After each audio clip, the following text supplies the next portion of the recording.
actually redone this a couple of times, but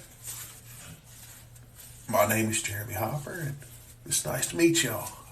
To anyone who sees this, but I'm the last member of my family left.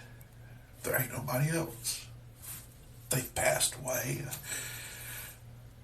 I'm 27, and my mama died before she was even 40. My baby brother and baby sister both passed away as infants. And today I realized that if anything were to happen to me today, not a single person on this earth would know I was gone. And I truly doubt anyone would care. And I want some record that I existed, that I was here.